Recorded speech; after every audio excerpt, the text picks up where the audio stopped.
At 5 a.m. in freezing mountains, while the world sleeps, I was building legendary discipline. The thermometer read minus 20 degrees Celsius. Most people wouldn't even leave their beds. But there I was, a 12-year-old boy from Dagestan, wrestling with a 90-kilogram bear cub named Jerry. This wasn't just training. This was the forging of an unbreakable mind. You see, champions aren't made when the cameras are rolling. Champions aren't made when the cameras are rolling. Champions aren't made when the crowd is cheering. Champions are made when nobody's watching. At 5 a.m. in the mountains of Dagestan, when your breath freezes in the air and every muscle in your body screams to quit, that's when real champions separate themselves from dreamers. My father, Abdul Manap, understood something most parents never grasp. He knew that comfort is the enemy of greatness.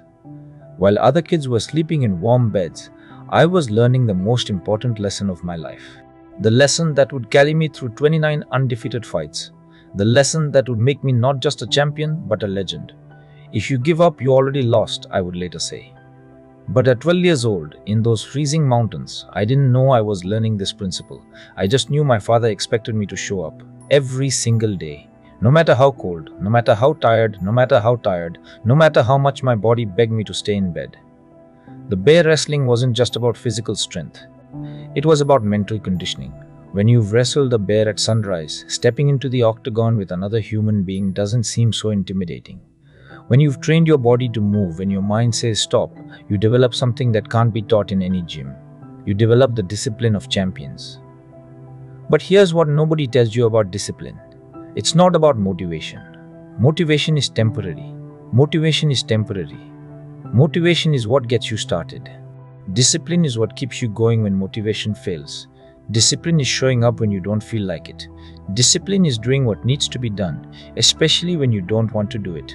My father would wake me before dawn, not because he was cruel, not because he wanted to punish his son, but because he understood that champions are forged in the dark hours when nobody else is willing to work. The mountains don't care about your feelings, he would tell me. They don't care if you're tired. They don't care if you're cold. The mountains only respect those who show up consistently. This became my foundation, not technique, not strength, not even talent. Consistency, the ability to show up day after day, regardless of circumstances. The willingness to do what others won't do, so I could become what others couldn't become. Think about your own life for a moment. When do you train? When do you train? When do you train? When do you train? When do you work on your dreams? When not in talent? When you feel motivated? When the conditions are perfect? I learned at 12 years old that perfect conditions don't exist. Excellence happens despite circumstances, not because of them. The mountain training wasn't just physical preparation, it was psychological conditioning. Every morning at 5 a.m., I had to make a choice. Stay in bed where it's warm and comfortable, or get up and face the harsh reality of improvement.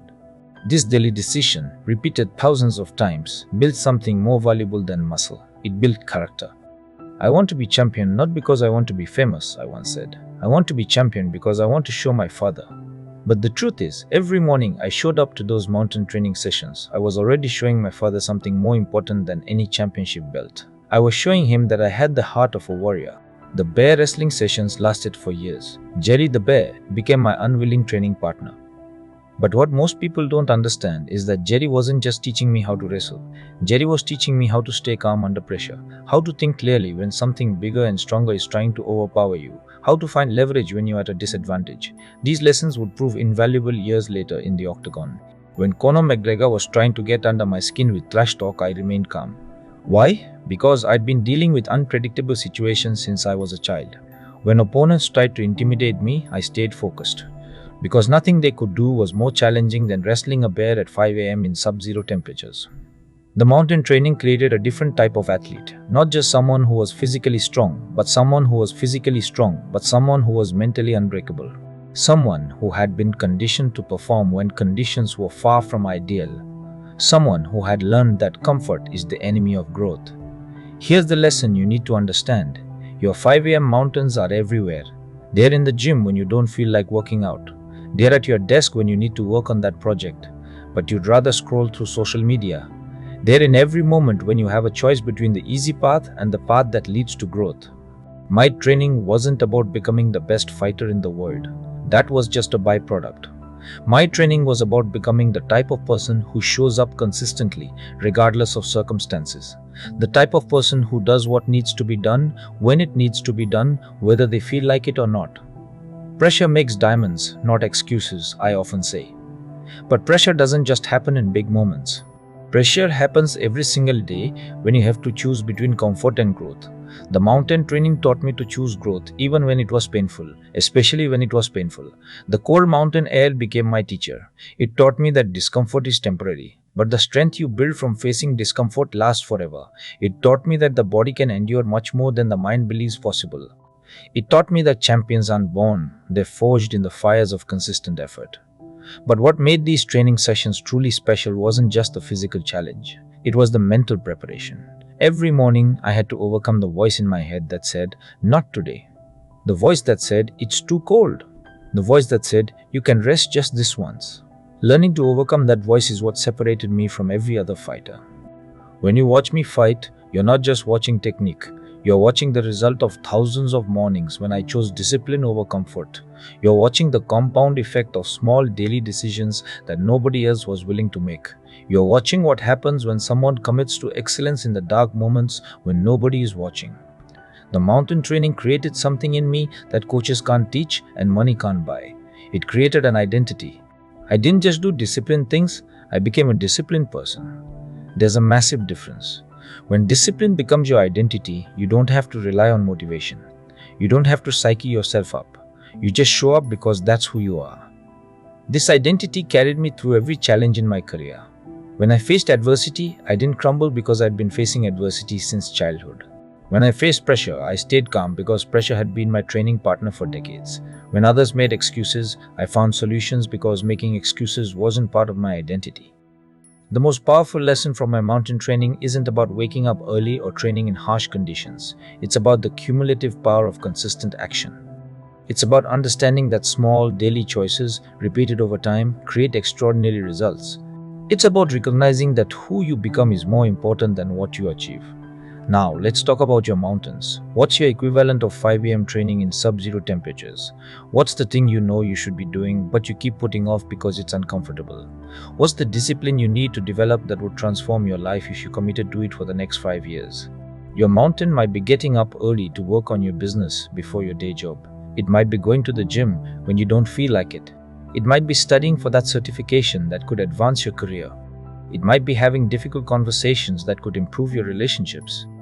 Whatever it is, the principle remains the same. Champions aren't made in moments of inspiration. They're made in moments of inspiration. The decision to show up when showing up is hard. The decision to continue when quitting would be easier. The decision to maintain your standards when nobody else is watching. I understood that the goal wasn't just to become a great fighter. The goal was to become a great person, someone reliable, someone consistent, someone who honors their commitments, especially the commitments they make to themselves.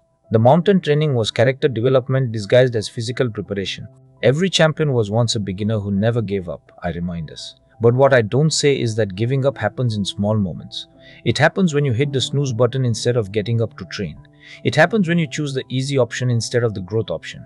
It happens when you break the promises you make to yourself. The mountain training taught me that the battle for championship isn't fought in the ring. It's fought every morning when you decide whether to show up or make excuses. It's fought in the thousand small moments when you choose discipline over comfort.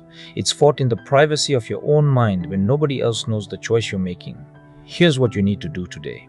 Identify your 5 a.m. mountain. The thing you've been avoiding because it's difficult. The discipline you know would change your life if you committed to it. The habit that would compound over time and create extraordinary results. Start tomorrow morning, not next week. Not when conditions are perfect, tomorrow. Set your alarm 30 minutes earlier than usual. Use that time to work on something that matters to you. Something that would improve your life. Something that would make you proud of yourself. Don't try to become me overnight. Start with 30 minutes. But make those 30 minutes non-negotiable. Make them your mountain training. Make them your character building time. Make them the time when you prove to yourself that you're the type of person who keeps their word even when it's hard. The mountain doesn't care about your feelings. It doesn't care if you're tired. It doesn't care if you're not motivated. The mountain only respects consistency. Your personal mountain is the same. It doesn't care about your excuses. It only respects your commitment to show up day after day, especially when you don't feel like it. Remember, I didn't become champion because I had one great training session. I became champion because I had thousands of training sessions that nobody saw. I became champion because I showed up when showing up was hard. I became champion because I understood that ordinary people can achieve extraordinary things through extraordinary consistency. Change your mind, change your life, I say. But changing your mind isn't enough. You have to change your actions. You have to change your daily habits. You have to change your relationship with discomfort. You have to embrace the mountain.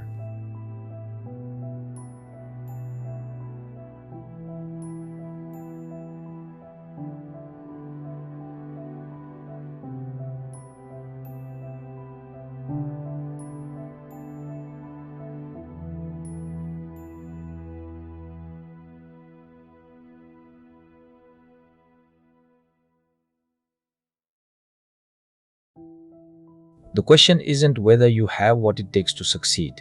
The question is whether you're willing to show up consistently, especially when you don't want to. My 5 a.m. mountain training didn't just build physical strength, it built something far more valuable. It built the unshakable confidence that comes from knowing you've already done the hard work when nobody was watching.